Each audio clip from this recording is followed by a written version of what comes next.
And here we have it. The chassis, I did the chassis with the weight in it.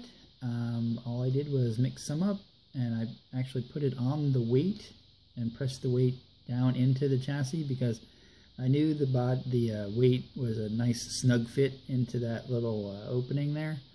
And then I did elect to put that little extra piece of lead toward the back.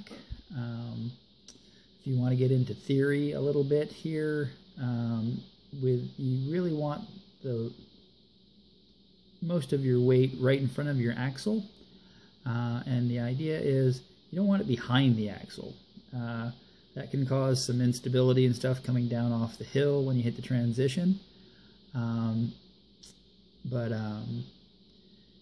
As the car is coming down the hill, you want to keep the weight on the hill, on the descent, as long as possible, so gravity is acting on the car, on the actual weight of the car for as long as possible. So when it flattens out, if the weight was all up in here, when the car comes down, you could have part of the car still on the hill, and gravity is not affecting the mass as much, because the bulk of the car is already down. Whereas if you have your lead further back, gravity will act on the car the full length to the transition. So little science there. but yeah, so that's the idea of having the weight right in front of the axle. And if you're wondering, yes, I have actually put weight behind the axle and tried it, and it was really cool because the car would actually would occasionally pull the front wheels when it hit the transition.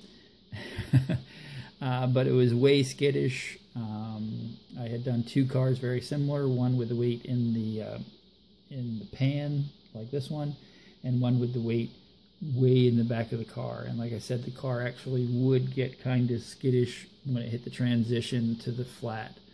So yeah, I'm rambling again. The next step is obviously I'm just going to mix up some JB Weld. I'm going to wait for both of these, both the body and the lead, to cure, and then going to mix up one last little batch of JB Weld and glue the body on. So yeah, and what I like to do first is also I like to double check the fit. After I have the weight glued in there and everything ready to go, I like to check the fit before I mix up the JB Weld, just in case there's any clearancing issues. But yeah, so that's the next step, and I will be back in just a little bit. So I'm going to give you the very best in quality of entertainment here in this little clip, with once again me mixing more JB Weld. I figure I can show you guys again just to reiterate how to glue a body on. Again, the next cars I do, well, the chassis swap I'll probably be gluing. We'll see. If it's just a straight up putting the car back on its stock body, I usually like to use the screws, and I could do that with this car, but I'm not going to. Again, get the JB Weld so it clings to the toothpick nicely, and I will just take a little bit and I will run it around the post. Get that post nice and coated, both front and rear.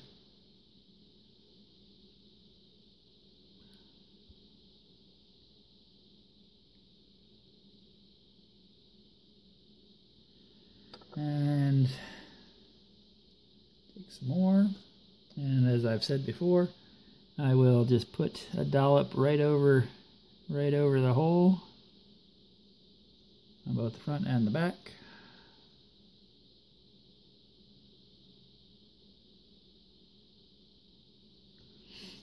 And if I can do this without making a mess, let's see. Get the body on there the right way. Yeah, there we go.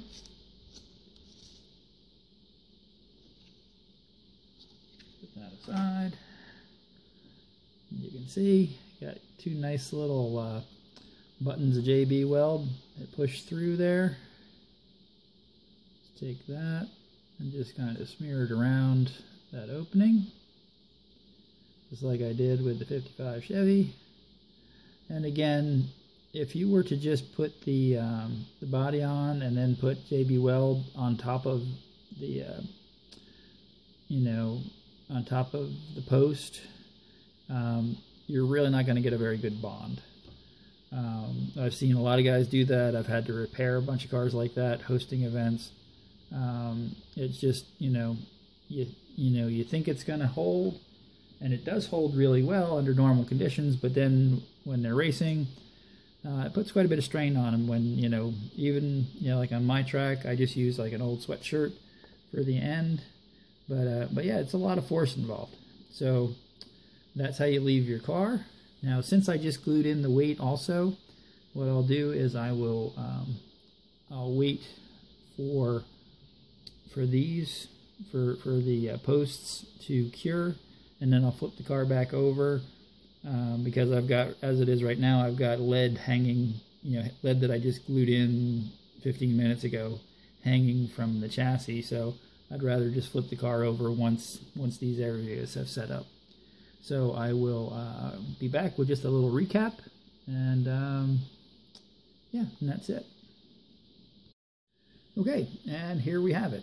One 1968 Camaro, weighed in probably a little bit under 60 grams, all ready to rock and roll.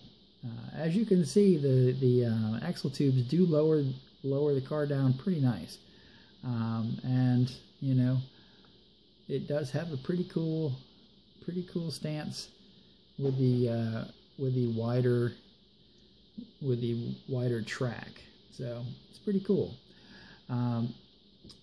That's it for this car. Like I said, I will be racing my cars off once I build the next two. I know you guys might want me to race this against the 55, but I'm gonna hold off. The question did come up about the classes of the cars that are run, and my experience has been with Redline Derby, and I've raced in some other series and stuff with other racers, and but I was an event coordinator for a long time at Redline Derby, and I've hosted a whole lot of races. Like a car like this I hosted a series called Pony Wars, which featured the pony cars, the Camaros, the Mustangs, Javelins, etc. The long hood, short bonnet, short trunk lid cars from the late 60s and early 70s.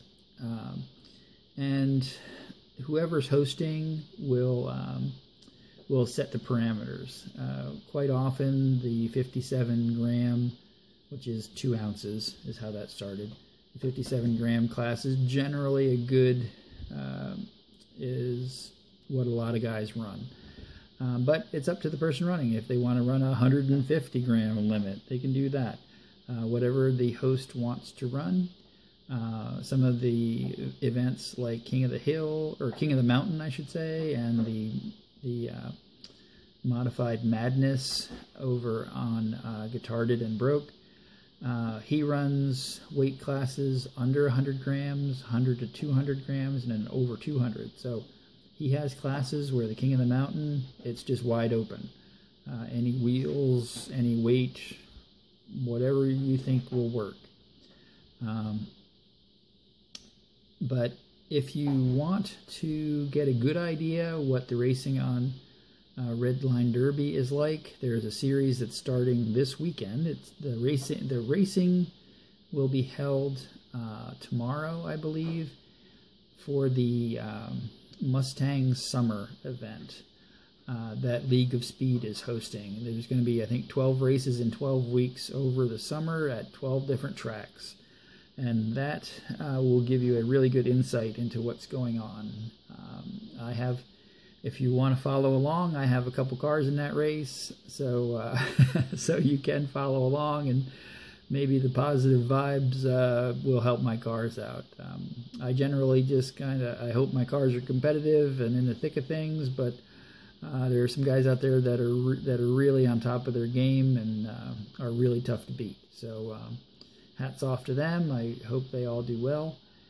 But yeah, that would give you a really good indication. Just follow along there, and I'm planning on hosting an event for Labor Day weekend.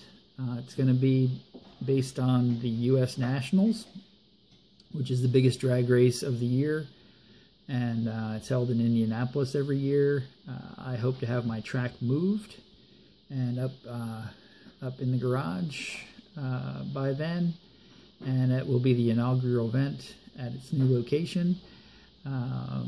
I'll be talking about that more in future, but I hope that some of the people that are watching this will be building for that race. That would be awesome. I generally build some I'll generally build some one-off cars that I give away to the winners, and yeah, so that's it for this car. I'll probably take the weekend off from videoing and get back at it next week. But once I kind of get a little handle on what the next build will be, and yeah, thank you so much for watching. Thank you for the comments and the questions.